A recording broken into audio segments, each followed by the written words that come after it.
and I've got some good clips of it for you coming up here. So this is a good decision. Our left winger, I think it's Colin Wilson, gets in trouble here. He's not going to, I don't want him to turn this puck over. He's not feeling comfortable about a play to the middle, and that's fine with me. So what he does is he lays it to an area, and as it comes in here, again, this kind of looks like my forecheck too, with two guys getting up the ice.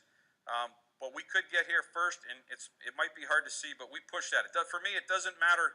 It doesn't matter how it gets to the other side of the ice. You can kick it, you can poke it, you can use your elbow, get it to the other side of the ice, because that's the side that I want to play on. And as it comes out, as Craig Smith gets this puck, don't take it back into, what I was saying was don't take it back into here. Get this puck and come over into here and see what's up. So that was a play where we ended up turning over possession. We ended up maintaining possession off of a chip.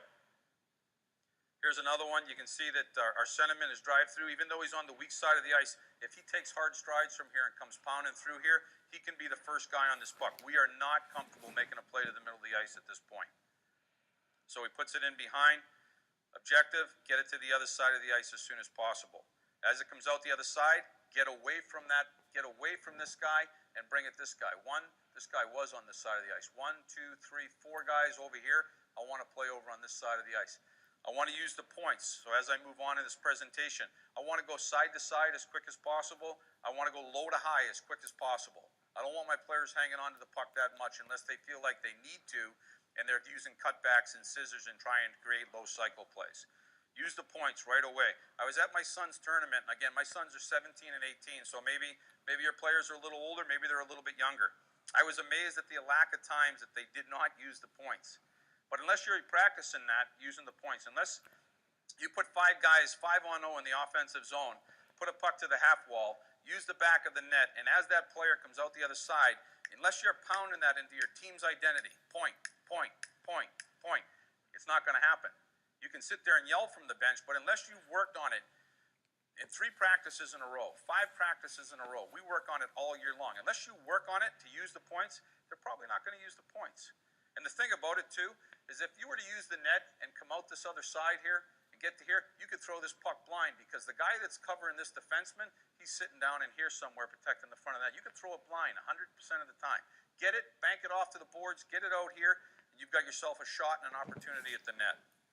That's coming just a little bit later. Again, great traffic in front of the net and getting in there, getting your nose down on the puck and looking for some rebounds. This is a self-chip, which for me is the same thing. Again, I want 2 guys up the ice hard, and you can see at this point here that our third forward ends up staying high, but we're in that forechecking position again. We change sides, we bring it out, and then immediately, again, this is the forward here that has an opportunity to cover our defenseman, but everything takes it back in. Get it out right away.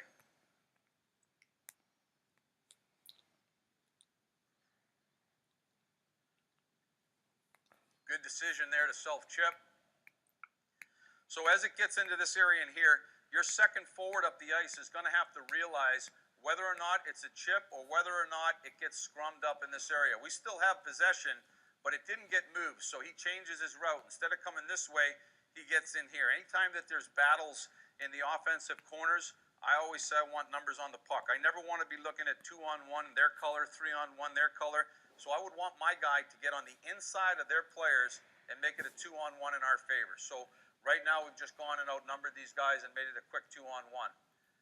Again, so just to pound the identity, Colin Wilson picks this puck up and he pauses for a second. He gets it. And he's thinking about, you can tell that he's thinking about coming this way, but look, count him up again. 1, 2, 3, 4, 5. Why do we want to come back out this way? And you'll have to work a year on this. You'll have to work every practice on getting your team to come out this side of the ice. But if you do, and this guy were to come across and he goes back to the net, you're going to get a scoring chance. So it comes back out. We end up using the D to D. Good tip, good redirect and tip in front.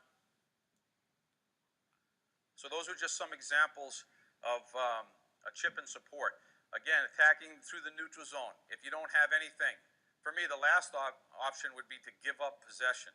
If I can't carry it in and I can't chip it to support to somebody, then I would forecheck somebody.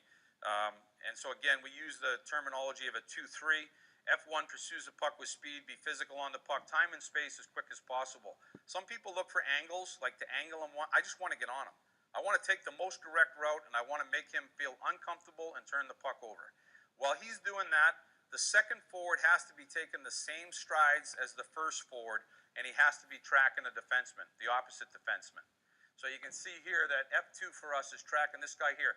If they had sent their defenseman, if he went back into this corner where they had D and D and they were looking for some sort of a reverse, I would take F2 and send him right into this corner full speed and make it a 2-on-2.